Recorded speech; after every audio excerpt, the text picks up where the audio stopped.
Halo, selamat datang di Wisdom Series dari New One International Church bersama saya, Raguel Lewi. Hari ini saya akan membahas sesuatu yang sangat menarik dan especially buat generasi yang lebih muda dan generasi yang agak muda dan generasi yang sudah setengah muda pun masih bisa relate dengan hal ini. Saya akan bicara tentang bagaimana 4 alasan kamu bisa lebih baik dari generasimu yang terdahulu.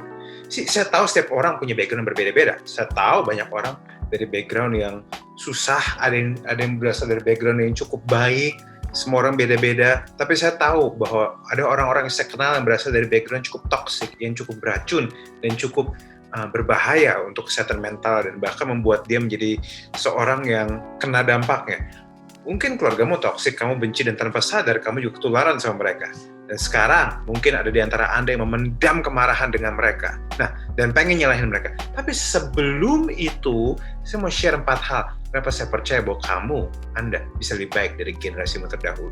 Kita, siapapun kita, mau muda, mau yang generasi apapun, you can be better. Nomor 1, karena kamu saat ini punya Google dan internet. Saudara harus mengerti bahwa banyak orang tua zaman dulu masalah didik anaknya bukan karena bermasalah didik anaknya, bukan karena mereka benci anaknya. Karena saya tahu, saya nemuin beberapa daftar menemukan bahwa ada previous generation dan banyak generasi yang sebelum ini katanya, menurut mereka, menurut research bilang bahwa cara mendidik kayak paling buruk. Dan saya sendiri dengar beberapa selintingan. Tapi kita harus ngerti bahwa daripada kita ngomong mereka buruk dan sebagainya, kita harus mengerti dulu kenapa bisa jadi gitu.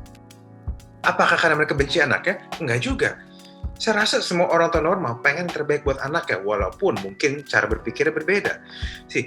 Kenapa begitu? Simply nomor 1, karena informasi tidak sebanyak sekarang. Mereka cuma belajar dari orang tua mereka. Generasi sebelumnya cuma belajar dari orang tua mereka. Generasi sebelumnya bisa orang tuamu, bisa kakekmu, dan sebagainya. Dan saya harus kasih tahu bahwa kakekmu atau kakekmu itu rata-rata hidup di zaman peperangan itu masih banyak.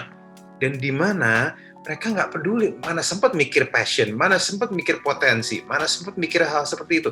Yang mereka pikirin cuma survive, bisa makan, bisa punya anak, bangun keluarga, punya rumah, hidup tenang, tidur tenang. Itu doang. Yang penting survive. Jadi mentalnya nggak heran membuat mereka jadi keras, membuat mereka ngeliat generasi sekarang jadi terkesan neko gitu. Nah, tapi kita harus ngerti mereka berasal dari mana. Karena gini, kalau mereka punya informasi sebanyak yang kamu punya sekarang, saya bisa kasih tahu bahwa mungkin cara hidup mereka bisa berbeda, cara mereka berpikir bisa berbeda, dan mereka bisa jadi jauh lebih maju dari kita. Tapi ini lucunya, dengan segala keterbatasan mereka bisa gedein kamu sampai jadi siapa kamu sekarang. Tentu itu sesuatu yang patut diacungi jempol. At least kamu bisa lihat fakta bahwa kamu masih punya kuota dan masih cukup sehat dan bisa ngelihat ini dengan baik, membuktikan bahwa setidaknya kamu sudah ada di titik yang jauh lebih baik dari generasimu terdahulu. Minimal kamu sehat, dapat makanan cukup, dapat makanan panas, punya kuota, bisa mandi, tidak perlu takut akan banyak hal yang dulu ditakuti. Kedua, awareness orang akan hal-hal sensitif lebih tinggi. Kenapa? Karena era digital, maka dulu tuh orang tuh sensitif, nggak tahu hal-hal sensitif. Setiap kali ditanya kapan kawin, setiap kali ditanya kamu kok single terus nggak punya anak, kamu kok gini sih, kamu ada masalah ya. Terus kalau ada orang sakit jiwa atau jiwa lagi sakit kayak bipolar gitu, mereka bisa bilang apa sih, kamu bisa lah, nggak usah sok lemah gitu. Nah, tapi sekarang karena era digital, maka hal-hal sensitif yang tadinya tidak diketahui, sekarang orang menjadi lebih aware, lebih tahu kesehatan mental, bipolar, cara berpikir, orientasi seksual, tips dan trik tentang kehidupan, kata-kata yang sopan dan tidak sopan untuk ditanyakan dari keluar ke mulut, sekarang jadi lebih mudah dipelajari dan lebih mudah kita aware. Tidak semua dari teman-teman, especially yang perempuan, disuruh nikah muda kan? Semua diizinin kuliah, bahkan kalau bisa kuliah tinggi-tinggi. Zaman dulu beda, perempuan nggak dianggap, direndahkan, bahkan nggak dipikirin perasaannya. Yang ada mereka nggak disuruh kuliah, dianggap second class. Bagi perempuan, kamu hidup di generasi yang lebih baik. Saya mau kasih tahu. Nah, dulu kan nggak gitu. Sekarang banyak komunitas gereja, ketuhanan, dan religi pun jadi makin relevan dengan isu-isu zaman ini. Tentu tidak selalu relevan, tetapi kamu semua saya harus kasih tahu, hidup di zaman yang jauh lebih baik. Dan kamu bisa jadi orang lebih baik dan berpendidikan, bermartabat, punya hikmat, dan punya kehidupan lebih baik. Asal kamu mau buka mata. Ketiga, pengetahuan kesehatan jauh lebih baik. Saya tahu ini agak kagetin kan. Ini seakan-akan kalau misalnya saya tulis di Line Today, tulisannya kayak 4 hal yang membuatmu jadi generasi lebih baik. Yang ketiga akan mengagetkanmu. Nah, gitu-gitu.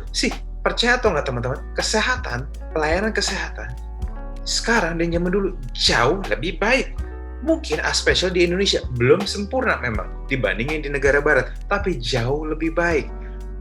Kalau ada pendeta yang bilang bahwa zaman sekarang akan semakin buruk dan semakin sebagainya gini, saya cuma bisa bilang mungkin dia lelah atau mungkin dia melihat dari sisi yang berbeda. Tapi apa yang saya tahu, kesehatan jauh lebih baik. Karena nomor 1, pengobatan makin baik, alat-alat kesehatan makin canggih, obat-obatan berkembang sangat pesat. Tahun 2020 dan 2021 ini, saya mau kasih tahu, ada sekitar 4 atau 5 generasi yang hidup bersamaan. Padahal zaman dulu belum tentu. Ada generasi baby boomers, yang mungkin umurnya udah 60, hampir 70 tahun.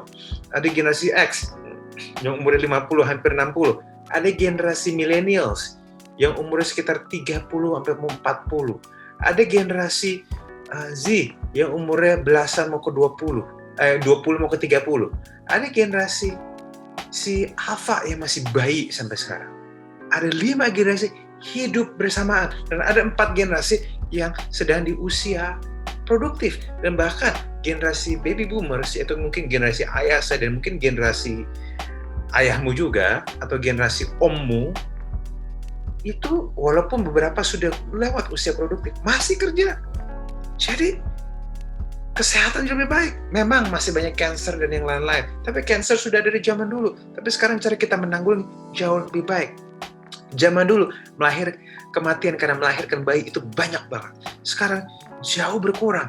Kita pun jadi tahu makanan-makanan lebih baik.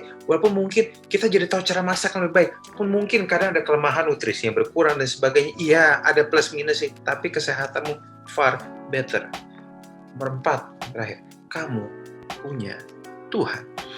Tuhan yang bersama orang tuamu juga bersamamu, tidak pernah ninggalin kamu, dan punya rencana besar atas hidup kamu. Zaman dulu orang tuamu cuma punya Tuhan dan pengharapan. Sekarang kamu punya Tuhan, kamu punya pengharapan, kamu punya Google, kamu punya internet, kamu punya komunitas, kamu punya self-awareness yang lebih tinggi. Itu yang saya perlu kasih tahu, teman-teman. Nah, kalau misalnya ortumu tidak sempurna, atau mungkin memperlakukanmu dengan buruk, ya maaf, tapi mereka hidup di zaman di mana informasi yang berguna tidak sebanyak sekarang.